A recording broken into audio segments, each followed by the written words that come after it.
నేను డాక్టర్ శ్రీధర్ 9295909819. ఇప్పుడు మనము శని వక్రగతి గురించి మనం సశాస్త్రీయమైనటువంటి విధానంలో తెలుసుకునేటువంటి ప్రయత్నం చేద్దాము.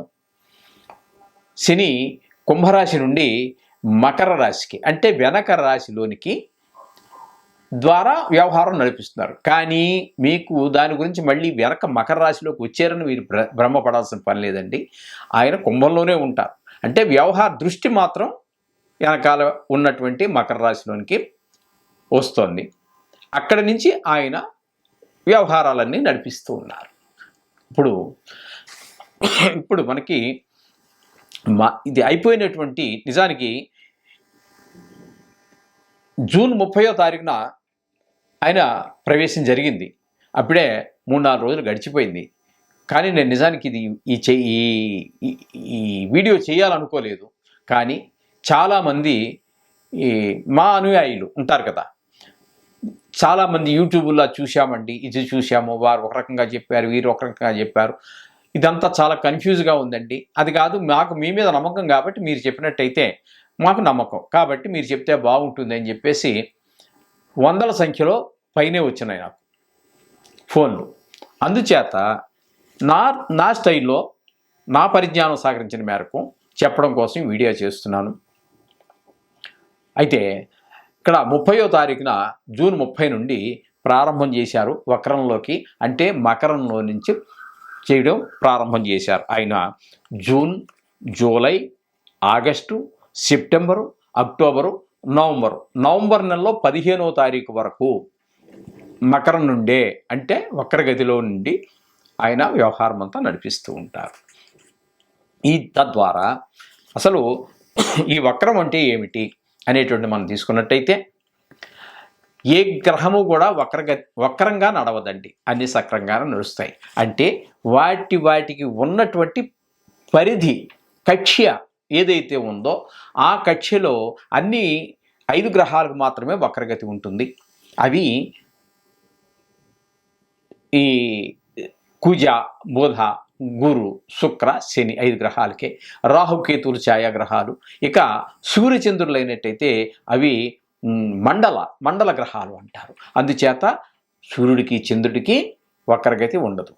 రాహుకేతువులు ఛాయాగ్రహాలు కాబట్టి వాటికి వక్రగతి ఉండదు. ఉన్నటువంటివన్నీ కూడా ఈ తారాగ్రహాలకు మాత్రమే, అంటే తారాగ్రహాలు చెప్పుకున్నాం కదండి. ఇప్పుడు కుజ, బుధ, గురు, శుక్ర, శని ఈ 5 గ్రహాలకు మాత్రమే వక్రగతి ఉంటుంది. అయితే వీటి యొక్క కక్ష్య అంటే ఓర్బిట్, మనం ఇంగ్లీష్లో చెప్పుకోవాలంటే ఓర్బిట్ అంటాము. దీని ఈ కక్ష్యలో పరిభ్రమించేటప్పుడు అదేమవుతుందంటే వేరు సైజుల్లో ఉంటాయి అవి. అంచేత ఈ చిన్న ఓర్బిట్లో చిన్న కక్ష్యలో తిరిగేటటువంటిది చాలా స్పీడ్గా తిరుగుతూ ఉంటుంది. పెద్దది చాలా ఎక్కువ కక్ష్యలో తిరిగేటటువంటిది ఇది చిన్నది కాబట్టి ఇక్కడికి వెళ్ళిపోయింది, ఇది మెల్లిగా ఇక్కడికి వచ్చినప్పుడు ఇది వెనకబడినట్టు ఉంటుంది. ఆ విధంగా మనకు కనిపిస్తూ ఉంటుంది. మీకు ఇంకా ఉదాహరణకు చెప్పాలి అంటే మనం చిన్నప్పుడు ట్రైనో బస్సో ఎక్కడ ఎక్కి ఏదో ఊరు వెళ్ళడానికి ప్రయత్నం చేస్తుంటాము. ఆ సందర్భంలో మనం కిటికీ పక్కన కూర్చునేవాళ్ళం. కిటికీ పక్కన కూర్చుని కిటికీలోంచి బయటికి చూసేవాళ్ళం. ఆ బయటికి చూసినప్పుడు మనకి చిన్నపిల్లవాళ్ళం కదా, మనకి అంత దృష్టి ఉండదు. వాటిని అలా చూస్తూ ఉంటే ఆ పొలాలు, ఆ చెట్లు, ఆ టెలిఫోన్ తీగలు, ఆ కరెంటు స్తంభాలు, ఆ కొండలు, గుట్టలు ఇవన్నీ కూడా వెనక్కి వెళ్ళిపోతున్నట్టుగా మనకి గోచరిస్తుందే కానీ అవి ఎక్కడికి కథలు అక్కడే ఉంటాయి. మనం జరిగేది ఏంటంటే మనం ముందుకు జరుగుతున్నాం ట్రైన్లోనో బస్సులోనో, అవి వెనక్కి వెళ్ళినట్టుగా మనకి భ్రాంతి అంతే. ఇది కూడా ఈ వక్రగతి అనేది కూడా అంతే. ఏ గ్రహమో వెనక్కి తిరగటం ముందుకు తిరగటం అని ఉండదు. ఇకపోతే కొన్ని గ్రహాలకి అతిచారం అని కుజ గ్రహానికి సంబంధించి కొన్ని సందర్భాల్లో స్తంభన అని ఉంటూ ఉంటాయి. దాని గురించి ఇప్పుడు అక్కర్లేదు. మనం వక్రగతి గురించి చెప్పుకుంటున్నాము కాబట్టి ఇప్పుడు శనీశ్వరుని యొక్క వక్రగతి గురించి మనం చెప్పుకుంటున్నాం. ఆయన కుంభం నుంచి మకరంలోనికి వక్రగతి ద్వారా ఇప్పుడు మనం చెప్పుకున్నటువంటి సుమారుగా 140 రోజులు జరుగుతోంది. ఈ 140 రోజుల్లో ఏ రాసుల వాళ్ళకి ఏ ఫలితాలు ఇస్తాడు అనేటటువంటిది మనం తెలుసుకునేటువంటి ప్రయత్నం చేద్దాం. ఇప్పుడు నిజానికి మొన్నటి వరకు జన్మంలో అంటే కుంభరాశిలో జన్మంగా ఉండేది, అక్కడ శుభ ఫలితాలను ఇవ్వజాలడు. ఆయనకి ఇప్పుడు మకరంలోకి వచ్చాక ఏమైంది అంటే ఆయనకి 12వ స్థానంలో కుజుడు ఉన్నట్టుగా లెక్క. కుంభానికి మకరము 12వ స్థానం అవుతోంది కాబట్టి 12వ స్థానంలో మనకి శుభ ఫలితాలు ఇవ్వజాలడు. మొన్నటి వరకు ఆయనకి జన్మంలో ఉన్నాడు, అప్పుడు ఇవ్వలేదు, ఇప్పుడు ఇవ్వ. ఇక ఇప్పుడు మనము ద్వితీయ స్థానంలో ఉన్నట్టయితే శనీశ్వరుని యొక్క సంచారం ద్వితీయ స్థానంలో జరుగుతున్నట్టయితే ఏ విధమైనటువంటి అశుభాలు జరగడానికి ఉంది, అశుభ ఫలితాలు ఇస్తాడు అనేటటువంటిది, ఏ విధమైన ఫలితాలు ఉంటాయి, ఏ విధమైన ఇబ్బందులు కలుగుతాయి అనేటటువంటి దాన్ని మనం ఇప్పుడు సశాస్త్రీయంగా తెలుసుకునేటువంటి ప్రయత్నం చేద్దాం. ఇప్పుడు ధనురాశి వారిని కనుక మనం తీసుకున్నట్టయితే వారికి ద్వితీయ స్థానంలో శని సంచారం జరుగుతోంది. దానికి సశాస్త్రం ఏం చెబుతోంది అంటే సదా క్లేశం వృధా వైరం సతతం కార్యనాశనం సంచార స్వజనద్వేషం పాపచింతాం ధనౌగశనో. ధనవు అంటే ద్వితీయ స్థానంలో గనక సంచారం, శని యొక్క సంచారం జరుగుతూ ఉంటే, అంటే ఇప్పుడు ధనురాశికి ద్వితీయ స్థానం అవుతుంది మకరం. కాబట్టి అక్కడ జరిగేటప్పుడు మనం చెప్పుకున్న శ్లోకం చెప్పుకోవడం ఈ విధంగా శ్లోకం చెప్పుకున్నాము. ఇప్పుడు పోతే ఇక్కడ తెలుగు అర్థం మనం చెప్పుకుందాం.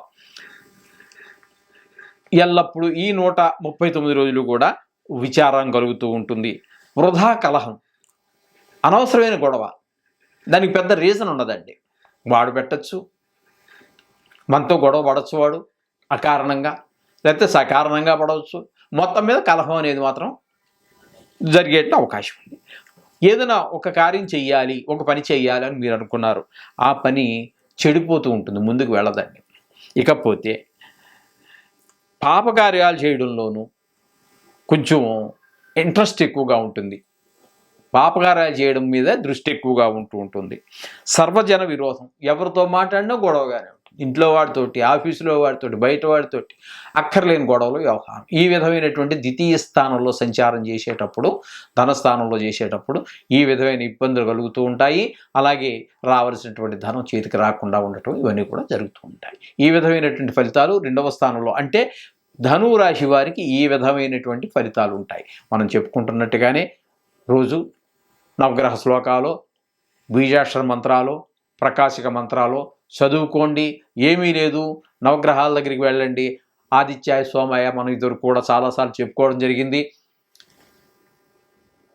ఇవన్నీ వారాల పేర్లేనండి. ఆదివారం దగ్గర నుంచి శనివారం వరకు ఆదిత్యాయ సోమాయ మంగళాయ బుధ గురు శుక్ర శనిభ్యచ్చ.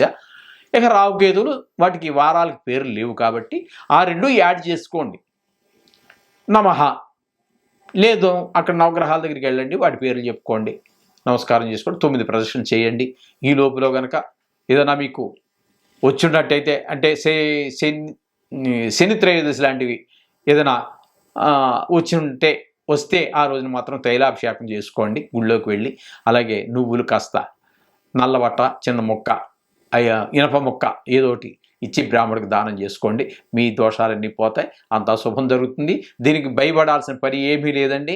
ఇది సృష్టి మొదటి నుంచి జరుగుతూనే ఉన్నాయి, ప్రతి సంవత్సరం జరుగుతూనే ఉంటుంది. దీనిలో బ్రహ్మాండాలు బద్దలైపోయేది ఏమి ఉండదు, అంతా శుభం. ఈ విధంగా చేయండి, మీకు మంచి శుభాలు జరుగుతాయి. శుభం భూయాత్.